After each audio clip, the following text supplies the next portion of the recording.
Hi guys, I'll be going over our last lab, magnetic braking with Faraday.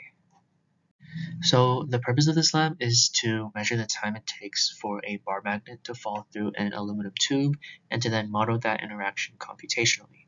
And for my main result preview, my experimental time was around 3.31 seconds and my computational time was around 4.98 seconds. So in this lab, I used the Biot-Savart law, which is this formula, and then I used it to find the magnetic field at location R. I also used Faraday's law, which is this, and Lenz's law, which is just the minus sign, which I used to find the voltage generated. I also used Newton's second and third law, which are F of 1 on 2 is equal to F of 2 on 1, as well as F net equals MA, respectively. And I used these to find the force on the bar magnet, as well as to find the net force effect on velocity. So to set up the experiment, I made a tube of aluminum foil similar to this diagram, and I determined the north pole of the magnet using my phone. And then I dropped the magnet through the tube and recorded the time it took for the magnet to fall through the tube, and I repeated this process 5 times. So in this lab, the system was just the bar magnet, and the surroundings were the earth and the aluminum tube, and the initial conditions of this lab were that for my magnet, the length was for my tube, the length was 0.3 meters, the width of the tube was 0.006 meters, the inner radius was 0.02 meters, so then the overall radius was 0.026 meters, and then the mass of the magnet was 0.025 kilograms, and then the magnetic moment of the magnet was 6.619, which I got from one of my earlier labs. So for this lab, my average time for the time it took for the bar magnet to fall through was around 3.31 seconds. And so to model this in my code, I first made a function to find the flux. And so I basically just copied this formula into code. As you can see, the numerator matches the top, where we have 3 times mu 0 over 4 pi times 4 times pi to just get the mu 0. And the magnitude of the bar magnet's magnetic moment, and then everything else. The denominator also matches, and then so the overall df/dt is just equal to the numerator over the denominator.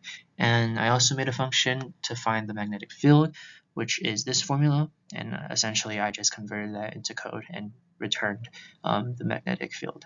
And then continuing on with some more code, I also found the magnetic force on the magnet by using this equation, and then I transfer that into code, which is right here, and using Newton's second law, the force on the ring is equal to the force on the magnet, which is just this. So then I found the net force, which is that's the force of gravity plus the magnetic force, and then I updated the velocity and position of the magnet as it fell using these two formulas right here. So these are the results of my lab.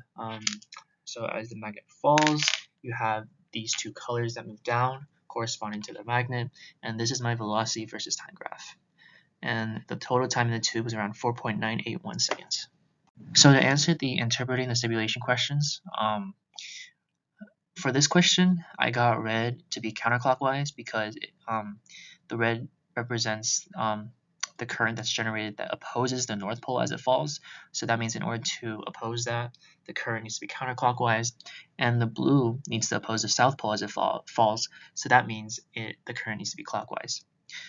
And to answer this question, what happens to the dynamic of the system when you flip the magnet around? Nothing changes. The magnet would still be slowed down.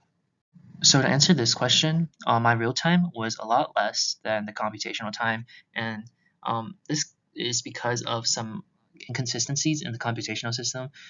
For example, the computational system didn't account for drag. And to answer this question, the shape of the velocity versus time plot tells us that the magnetic force is originally not present, but then it appears and counters gravity, so velocity stays constant. But then after it falls out the tube, the magnet continues its downward acceleration with no more magnetic force. And for my sources of error, the aluminum tube had an inconsistent shape, it wasn't a perfect cylinder, and the magnetic moment may be incorrect. And some similarities and differences between the data and model predictions were that the forces are essentially the same, but the model doesn't account for drag or inconsistencies in the tube shape, and the time difference was mentioned in my previous slide. So to answer the two what-if questions, if the resistivity of the conductor were reduced as close as possible to 0, then the current would be extremely large, which means the induced magnetic field would also be really large. And so the dynamics of the falling magnet would change because the magnetic force on the bar magnet would be very large and maybe large enough to completely stop it. And then to answer this what if question, what if holes or slots were cut into the tube? The holes would disrupt current flow, and because of this, modeling the tube using rings would not be accurate. So there would overall be a decrease in magnetic force on the bar magnet. Thank you for watching.